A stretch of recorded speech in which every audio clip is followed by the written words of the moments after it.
तो उससे पहले देखो, उससे पहले मोबाइल भी नहीं थे, इंटरनेट भी नहीं था। ये सब मोदी ने नहीं कर दिया कि मोदी ने मोबाइल आके नहीं ला दिया, स्मार्टफोन मोदी ने नहीं ला के दे दिए। ये टेक्नोलॉजी डेवलप हुई है, धीरे धीरे टेक्नोलॉजी बढ़ी है, इंटरनेट सर्विसेज कहते हैं अफोर्डेबल हुई हैं, इंटरनेट का ब्रॉडबैंड आए हैं, 5G आई है। क्रेडिट नहीं है मोदी जी, कोई भी सरकार होती है, ऐसा नहीं है कि अगर कोई और सरकार हो, कोई और ऐसा नहीं था कि चुनने की जरूरत ही नहीं है, जलता करेगी लीडर को चुनने की जरूरत ही नहीं है। आप कह रहे हो 370 धारा हटा दी। आपको जब पहले पार्लियामेंट में जितने एक्ट पास होते थे, जब 370 थी, वहाँ शेड्यूल कास्टों को कभी रिजर्वेशन मिली? कभी नहीं मिली। आज रिजर्वेशन मिल रही है। पहले वहाँ पर कोई लैंड नहीं खरीद सकता था, वहाँ से बाहर का स्टेट का बंदा, आज लैंड खरीद सकते। आज वहाँ डेवलपमेंट हो रही है, लोग होटल के लिए लैंड खरीद। गांधी जी ऐसा कहते हैं कि मोदी जी कभी किसी गरीब के बारे में नहीं सोचते, कभी किसी गरीब का हाथ नहीं थामते हैं। केवल अंबानी, अडानी, जो बड़े बड़े राजनेता हैं, बड़े बड़े जो बिजनेसमैन हैं, उनके लिए फ़ायदा देते हैं और उनका हाथ थामते हैं। गरीब जनता तक कुछ प्रॉफिट नहीं होता उनकी स्कीम से।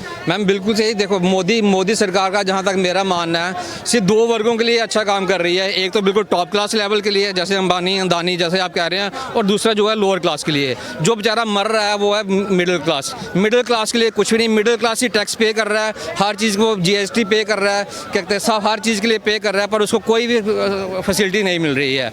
हाई क्लास को क्या कहते हैं, कॉर्पोरेट टैक्स छूट मिल रही है, हर चीज़ मिल रही है। जो ऑलरेडी करोड़ों कमा रहे हैं उनको और ज़्यादा बेनिफिट मिल रहा है। मिडिल क्लास जो है वो बिल्कुल पिसा जा रहा है। मिडिल क्लास के लिए कुछ भी नहीं हो रहा। मैं जवाब देना चाहता हूँ। इन्होंने कहा मिडिल के लिए कुछ नहीं हो रहा है। हो सकता है कि इनके सामने नहीं दिखाई दे रहा, ना हो रहा हो।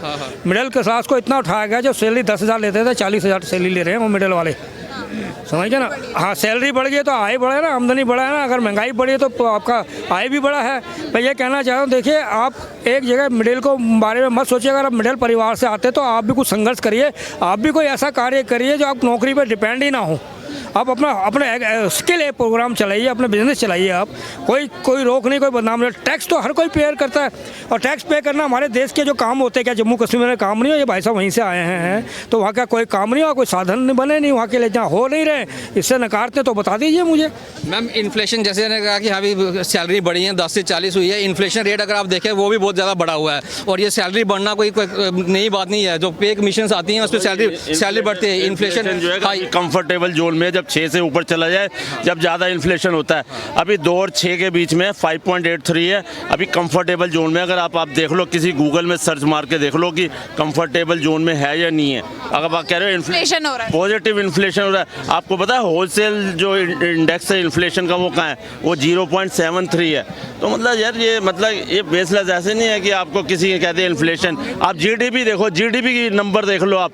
GDP अभी लास्ट क्वार्टर में सितंबर एंडिंग में कितना आया? 7.60 आया, और जून में 7.80 आया। अगर एवरेज लगा लो तो 7.70 है। वर्ल्ड वाइड देख लो, ग्लोबल GDP 3% चल रही है, 3.5-4 बस इतनी चल रही है। चाइना की उठा के देख लो, चाइना हालांकि बहुत अच्छी, उसका GDP अर्थव्यवस्था मजबूत है, लेकिन उसकी जो GDP अगर देखोगे ना, उसकी GDP यही चल रहा है 3.5-4, लेकिन हमारी 7.7। सवाल उठाते हैं कि बेरोजगारी, महंगाई का, मतलब वो सारे जो आरोप लग रहे हैं मोदी जी पर बेरोजगारी महंगाई की, 2014 के बाद जो दर काफ़ी बढ़ गया, तो आप उन चीज़ों से एग्री करते हैं? बिल्कुल एग्री करता हूँ। अनएम्प्लॉयमेंट है ही है, एम्प्लॉयमेंट कहाँ हो रही है बताओ ना आप। अनएम्प्लॉयमेंट बिल्कुल बड़ी है, अनएम्प्लॉयमेंट बढ़ी है। और हाँ बिल्कुल मैं ये कहना चाहता हूँ, हमारी जनसंख्या बढ़ी है, पूछो इनके परिवार में इनकी जनसंख्या बढ़ी है। मैं सामने मुंह पे कह रहा हूँ, इनके परिवार में जनसंख्या बढ़ी। जब ये छोटे थे, आज ये इनके कितने परिवार में कितने लोग बढ़ चुके हैं बता सकते हैं ये लोग। पर मैं ये कहना चाहता हूँ, जब जनसंख्या बढ़ती है, हाँ मेन पॉपुलेशन में ही फ़र्क पड़ता है, पर ये आप किसी पे आरोप लगाएं एक आम आदमी बनकर, और जो देश का पता है 140 करोड़ लोगों का ध्यान रख रहा है, एक नीचे आदिवासी तबके से लेकर जनजाति, और सब बिजनेस से लेकर, व्यापार से लेकर, विदेशों तक लेके, तो कहने का मतलब उन पर आरोप लगाने एक आदमी का, कहते हैं ना, छोटा मुंह बड़ी बात। मैं तो ये मानता हूँ। पर इनको एक चीज़ और सामने लाता हूँ, जब मैंने बनाया था ना ये संविधान जातिवाद का, जो आपका सवाल है पर्सन है आरक्षण का, तो उन्होंने कहा था 10% लोगों को, वो भी ऐसे लोगों को जो गरीब से गरीब लोग हैं, उनको अगर उनका परिवार का एक भी अच्छे उस पद पे आ जाता है उस आरक्षण से, तो उसको दोबारा नहीं मिलेगी। पर इनको शायद पर उनके पता नहीं पर मैं जाते अपने सवाल पर आती हूँ। आप एक 2 मिनट रुकिए। जैसे मैं वापस से अपने सवाल पर आती हूँ, जैसे बेरोजगारी महंगाई की बात करें, जैसे सर ने भी बोला कि क्या 2014 के बाद ही बोलना ऐसा सही है कि 2014 के बाद ही बेरोजगारी महंगाई बढ़ी है? क्या ये सही है, क्या पहले नहीं थी? मैम पहले हम इस वक्त कहते हैं 2024 में, तो हम 2024 की बात करेंगे ना। 2014 में अब कहते हैं, लोग कहते हैं कि अभी 2014 से पहले क्या था, 2014 से पहले इंटरनेट सर्विसेज नहीं थी, वो नहीं था। तो उससे पहले देखो, उससे पहले मोबाइल भी नहीं थे, इंटरनेट भी नहीं था। ये सब मोदी ने नहीं कर दिया कि मोदी ने मोबाइल आके नहीं ला दिया, स्मार्टफोन मोदी ने नहीं ला के दे दिए। ये टेक्नोलॉजी डेवलप हुई है, धीरे धीरे टेक्नोलॉजी बढ़ी है, इंटरनेट सर्विसेज कहते हैं अफोर्डेबल हुई है, इंटरनेट का ब्रॉडबैंड आए हैं, 5G आई है। इसका क्रेडिट नहीं है। मोदी जी, कोई भी सरकार होती है, ऐसा नहीं है कि अगर कोई और सरकार हो, कोई और ऐसा नहीं था कि अगर मोदी की सरकार नहीं होती, कोई और सरकार होती तो आपके पास मोबाइल फोन नहीं होता, आपका स्मार्टफोन नहीं होता। कोई भी सरकार होती, काम जरूर होता। काम होता है, ठीक है, लेकिन ये बताओ उन्होंने 55-60 साल राज किया। 2014 में, 2014 से पहले उन्होंने क्या किया? 2014 से पहले सारा चमन बर्बाद करके दे दिया, इतने गड्ढे। एक टर्म तो उसी में लग गया भरने में, एक टर्म। तो मेरे को ये बताओ 5 साल में, अब बताओ ये क्या? अब ये देखो कि देश की अर्थव्यवस्था हमारी जो है ना, पहले 10वें नंबर पे होती थी 14 में, आज देख लो आज 5वें नंबर पे है। और अभी जो टारगेट है मोदी का 27 में, वो 3रे नंबर पे लाने का है। और $3 ट्रिलियन की हमारी अर्थव्यवस्था है, पहले $1.85 ट्रिलियन की होती थी। तो ये बताओ मैम, 2014 से पहले की बात अगर इस तरह बात करनी है तो आप 1947 से पहले की बात करो ना। हाँ, ऐसा थोड़ी कि अगर 2014 में मोबाइल फोन आपके पास, वो कहते हैं टैब वाला फोन था, छोटा बटन वाला फोन था, तो आज ही वही रहेगा। ऐसा मैं देश के प्रधानमंत्री बुराई नहीं समझता हूँ। जब कांग्रेस का राज था, इनके यहाँ मारे गए, बाहर निकाले गए, बलात्कार हुए, तब इनकी आवाज नहीं निकलती थी, क्योंकि सरकार ही ऐसी थी जो उग्रवादियों के साथ मिली हुई थी। एक मिनट मैं बोल के जा रहा हूँ।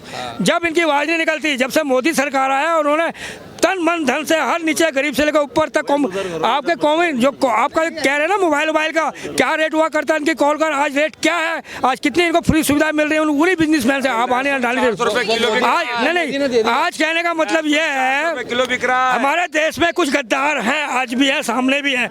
ये कभी भारत का अच्छा नहीं बोल सकते, ना प्रधानमंत्री के बारे में अच्छा कह सकते हैं, क्योंकि इसलिए नहीं कह सकते कि इनका घर के काम नहीं हुआ। सर एक बार आपके स्टेट की बात कर लेते हैं। जैसे आपने बोला कि देश में जो भी काम हो रहा है, कोई भी गवर्नमेंट आएगी करेगी, ठीक है, लेकिन 370 की अगर मैं बात करूं तो आप उसको पॉजिटिव मानते हैं, नेगेटिव मानते हैं? आपके स्टेट की बात मैम, 370 की अगर 370 की बात करें, अगर मैम 370 की बात करें, बेशक हम एक देश के लिए बिल्कुल बहुत अच्छा भी हुआ है, ठीक है, बहुत बढ़िया भी हुआ है, पर उससे हमारे जो JNK के जो लोगों के अधिकार थे वो भी बहुत छीने गए हैं।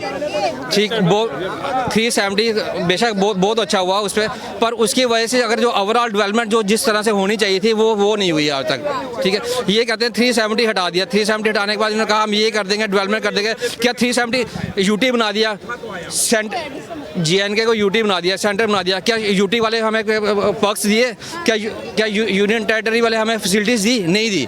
उसको फिर भी एक स्टेट का दर्जा ही दिया, सिर्फ 370 हटा दिया, पर डेवलपमेंट के नाम पे आज भी JNK में कोई खास डेवलपमेंट नहीं है, कोई बहुत बड़ी डेवलपमेंट नहीं। मैडम इतनी इनको डेवलपमेंट वो अच्छी लग रही थी जब तिरंगा पैरों में था, हरा झंडा लहरा रहा था। पहली बार इनको तब अच्छी लग रही थी जब हमारी शौर्य, हमारी सेना को पत्थर मार रहे थे और सेना जा रही थी और पत्थरबाज खुश थे, वहाँ आतंकवादी घटनाएं हुई थी, वो इनको अच्छा लग रहा था। लेकिन आज जम्मू से कश्मीर श्रीनगर तक ट्रेन चल गई, अच्छा नहीं लग रहा। आज लाल चौक के ऊपर हर एक जगह हमारा तिरंगा लहरा रहा है, अच्छा नहीं लग रहा। आज सेना को पत्थर मारने वाले पत्थरबाज गायब हो गए, अच्छा नहीं लग रहा। बहन भाई कांग्रेस के प्रियंका गांधी जी, राहुल गांधी जी बर्फ से खेल रहे हैं फ्रीडमली, वो अच्छा नहीं लग रहा। लद्दाख जाकर के बाइक राइडिंग कर रहे हैं, इतनी अच्छी सड़कें बन गई तभी, और लिख रहे हैं, लेकिन श्रेय नहीं दे रहे मोदी जी को, वो अच्छा नहीं लग रहा। पहली बार। दूसरा, इन्होंने बोला कि जो सरकार आएगी वो काम करेगी। पी चिदम्बरम जी अर्थशास्त्री हमारे प्रधानमंत्री के पद पे बैठे थे, डॉक्टर मनमोहन सिंह जी, तब हमारा देश 11वीं सबसे बड़ी अर्थव्यवस्था बना था। पी चिदम्बरम जी ने सांसद में खड़े बड़े खुश होकर के बोला था हम 11वीं बन गए, हम 11वीं पढ़ गए और आने वाले 2044 तक हम तीसरी सबसे बड़ी अर्थव्यवस्था होंगे। लेकिन वही 9 सालों के अंदर 5वीं सबसे बड़ी अर्थव्यवस्था बन गए, जापान को और जर्मनी को पछाड़ के तीसरी सबसे बड़ी अर्थव्यवस्था बनने वाले हैं। 2027 तक ये टारगेट जो है मोदी सरकार पूरा करेगी। तो एक कार्यकाल सोच रहे हैं लोगों को वेट कराने का 30 साल का, एक बंदे ने मात्र 7-9 सालों के अंदर इतना बड़ा टारगेट जो है उसको पकड़ लिया। आज तक हम मोबाइल बाहरों से खरीद रहे थे, आज हम उनको बेचने योग्य हो गए। कल तक हम हथियार खरीद रहे थे, आज बेचने योग्य हो गए। हमारे देश का प्रधानमंत्री खुद तेजस में उड़ान बढ़ के बताता है कि जिस देश का राजा एक लड़ाकू विमान में उड़ान भर सकता है वो आपके लिए कितना काबिल होगा। तो वो चीजें इनको एक्सेप्टेबल नहीं है। जो कांग्रेस 2G से ऊपर नहीं बढ़ी, घोटाले किए वो अलग, 2G नेटवर्क से ऊपर नहीं बढ़ी, आज 5G के अंदर हम घूम रहे हैं। इनके कार्यकाल के अंदर 225 रुपए 227 रुपए का हमारे को 2 GB डाटा मिलता था, आज खाली 172-70 रुपए में हम। देश ने इतनी उपलब्धियां हासिल करी हैं, आप इस बेस से भी डिनाई करेंगे जैसे सर ने भी गिनाया? मैं बिल्कुल डिनाई नहीं कर रहा कि हमें देश ने उपलब्धियां नहीं की हैं, पर इसका ये मतलब है कि उपलब्धियां क्या, कोई भी सरकार होती है, देश की उपलब्धियां किसने की हैं? लोगों ने की हैं, देश की जनता ने की है, देश के जो इंटेलिजेंट इंटेलेक्चुअल लोग हैं उन्होंने की है। ठीक है, तो क्रेडिट मिलना चाहिए। हाँ, तो लीडर चुनने की जरूरत ही नहीं है, जनता करेगी, लीडर को चुनने की जरूरत ही नहीं है। आप कह रहे हो 370 धारा हटा दी। आपको जब पहले पार्लियामेंट में जितने एक्ट पास होते थे, जब 370 थी, वहाँ शेड्यूल कास्टों को कभी रिजर्वेशन मिली? कभी नहीं मिली। आज रिजर्वेशन मिल रही है। पहले वहाँ पर कोई लैंड नहीं खरीद सकता था, वहाँ से बाहर का स्टेट का बंदा, आज लैंड खरीद सकते। आज वहाँ डेवलपमेंट हो रही है, लोग होटल के लिए लैंड खरीद रहे हैं, आज टाटा भी खरीद रहा है, आज अपोलो हॉस्पिटल ने भी जमीन खरीदी है। आपको पता है क्या क्या हो रहा है? अभी पीछे 6 महीने में पता है कितना 1.5 करोड़ टूरिस्ट आया वहाँ पर। यहाँ की टूरिस्ट जाता नहीं था पहले। लीडर को क्रेडिट देने से डिनाई किया जा रहा है कि लीडर को क्रेडिट नहीं देंगे। तो फिर लीडर क्यों चुनते हैं? फिर इनको बना देते हैं, फिर यही कर लिया करेंगे, ये जनता ही कर लिया करे।